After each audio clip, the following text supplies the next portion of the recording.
Hi hello வணக்கம். வாங்க cinema பற்றி பேசலாம். இன்னைக்கு நான் பார்த்த படம் என்ன படம்னா, இன்னைக்கு இல்லை நேற்று நைட்டு பார்த்த படம். அதாவது 11:50 இரவு காட்சி. கிட்டத்தட்ட 12 மணின்னு வைங்களேன். படம் முடிகிறதுக்கே 2:30 3 மணி ஆகிப்போச்சு. அப்படி பார்த்த படம் தான் இட்லி கடை. பொதுவாக தனுஷ் சார் சின்ன வயசில் 17 18 வயசில் அறிமுகமான கூட 90 இளமை காதல் கொண்டேன்னு நிறைய படங்களில் ஹீரோவாக நடித்து ஒரு பெரிய ஒரு ரேஞ்சு, ஒரு கிட்டத்தட்ட யங் சூப்பர் ஸ்டார்னே சொல்லலாம், அந்த அளவுக்கு தனுஷ் சார்.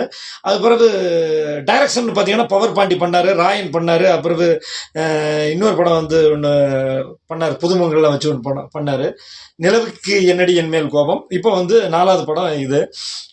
டைரக்ஷன் அப்படின்னு பார்த்தா அவங்க ஃபேமிலியில் கஸ்தூராஜ் சார், செல்வராகவன் சார் எல்லாருமே டைரக்ஷனுங்கிறதுனால அவருக்கு அந்த விஷயம் ஈஸியாக வந்துருச்சு. ஓரளவுக்கு ஓகே. அவர் நல்ல சிங்கர், நல்ல நடிகர், நல்ல ப்ரொடியூசர், நல்ல டைரக்டர் நிரூபிச்சிருக்கிறாங்க.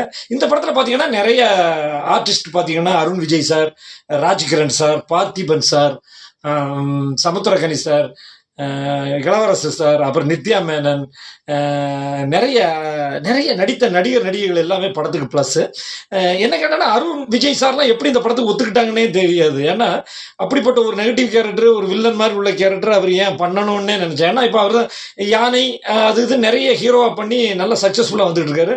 அவர் உண்மையிலே இந்த படத்தில் பண்ணதுக்கு ஒரு ராயல் சல்யூட். அப்புறம் பார்த்திபன் சார், அவருக்கு கொடுக்கப்பட்ட கதாபாத்திரம் சின்னதாக இருந்தாலும் அதை சிறப்பாக அந்த அவரோட அந்த டயலாக் டெலிவரியே ரொம்ப சூப்பராக இருக்கும். பார்த்திபன் சாரை பற்றி சொல்ல வேண்டாம். அப்புறம் சமுத்திரகனி சார், இளவரசு சார்லாம் அட்டகாசமாக பண்ணியிருக்காங்க. அதாவது பணம் எங்கே வேணாலும் போய் சம்பாதிக்கலாம், வெளிநாட்டில் போய் எங்கே வேணாலும் சம்பாதிக்கலாம். ஆனால் அப்பா அம்மா பாசம் அன்பு இதுங்கிறது அது மனசு சம்மந்தப்பட்ட விஷயம் அப்படிங்கிற ஒரு இதை படமாக எடுத்துருக்கிறாங்க. பெரிய லாஜிக் கீஜிக் எதுவுமே பார்க்காம அட்டகாசமாக உட்காந்து ஒரு தடவை ஜாலியாக பார்த்துட்டு ஃபேமிலியோட உள்ள படம் தான் இட்லி கடை. நான் பார்த்த ஷோ அவ்வளோ கூட்டமாக இருந்துச்சு. 2வது ஃபெஸ்டிவல் டைமில் இது இன்னொரு அக்டோபர் 1 அக்டோபர் 2 இப்போ இந்த வாரம் ஃபுல்லாக ஓடினா கூட அந்த படம் கலெக்ஷனில் பெரிய அளவில் எடுக்கும்னு நினைக்கிறேன். என்ன விஷயம்னா, இந்த படம் ரெட் ஜெயண்ட் ரிலீஸ் பண்ணியிருக்காங்க. இன்பா உதயநிதியோட ஃபர்ஸ்ட் படம் இது.